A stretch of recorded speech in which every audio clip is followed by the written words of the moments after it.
मैं आपकी अपनी सियाजू, मेरे चैनल को ज़रूर सब्सक्राइब करें। आज मैं आप लोगों को एकादशी की एक छोटी सी कथा सुनाऊंगी। अयोध्या में एक राजा हुए जिनका नाम रुकमांगद था। उन्हें मेरी तरह बागवानी का बड़ा शौक था। वे तरह तरह के पुष्प लाते और अपने बगीचे में लगाते। उनके यहाँ इतना सुंदर सुंदर पुष्प था कि उतना सुंदर पुष्प स्वर्गलोक में भी नहीं था। मगर कुछ दिन से उनके यहाँ चोरी हो जाया करती।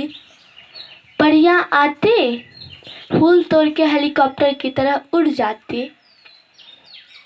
पहरेदारों को खूब बढ़ाया, मगर फिर भी रोज चोरी हो जाया करती। एक दिन एकादशी था। परियां आई, फूल तोड़ के जाने लगी। उसमें से एक परी का चरण बैगन के पौधे में स्पर्श कर गया। एकादशी के दिन चावल, बैगन ये सब खाने से नहीं, छूने से ब्रह्म हत्या का दोष लगता है। यहाँ तो कहा जा रहा है कि पौधे में चरण स्पर्श कर गया, उससे ब्रह्म हत्या का दोष लगा। सो उसके उड़ने की शक्ति समाप्त हो गई, वह उड़ नहीं पाई। सिपाहियों ने पकड़ लिया, महाराज के पास लेके गए। महाराज, चोर पकड़ा गया। चोर नहीं, चोरनी है, वो भी इंटरनेशनल चोरनी है। स्वर्गलोक से परियां आकर चुराती थी। महाराज ने कहा, आप स्वर्गलोक से चोरी करने के लिए आती थी? परी बोली, हाँ महाराज। क्यों? इतना सुंदर सुंदर पुष्प तो हमारे स्वर्गलोक में भी नहीं है।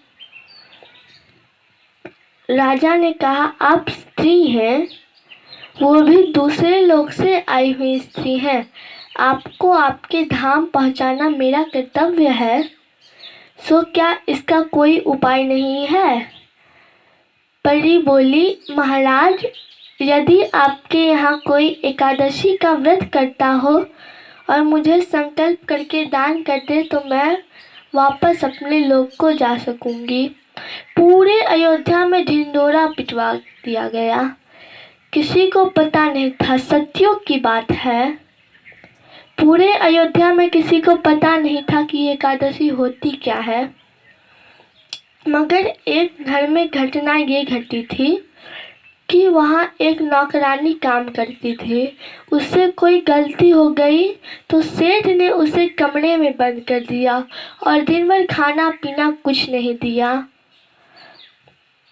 राजा बोला परी से कि ये एकादशी मानी जाएगी? परी बोली, बिल्कुल मानी जाएगी। आपको पता है कि अग्नि में हाथ डालने से हाथ जलेगा तो भी जलेगा, और किसी बच्चे को पता नहीं है, यदि वो अग्नि में हाथ डाले तो भी जलेगा। राजा समझ गया। अब वे नौकरानी अपने हाथ में जल लेकर उस परी को संकल्प करके एक एकादशी का पुण्य दान कर दी। सबके देखते देखते हुए परी पंख फड़फड़ाकर अपने लोक को चली गई। राजा ने सेठ को डांटा, तुम्हें ऐसा नहीं करना चाहिए। वे तो तुम्हारे वजह से अयोध्या की लाज बच गई, सो मैं तुम्हें क्षमा कर रहा हूँ। और सुन लो अयोध्यावासी, आज के बाद जो बच्चे हो, बूढ़े हो, बीमार हो, इन सभी को छोड़ दिया जाए। उसके अलावा जो भी एकादशी का व्रत नहीं करेगा उसे मृत्यु दंड मिलेगा। सो सभी प्रेम से एकादशी का व्रत करने लगे। बोलिए श्री वृंदावन बिहारी लाल की जय।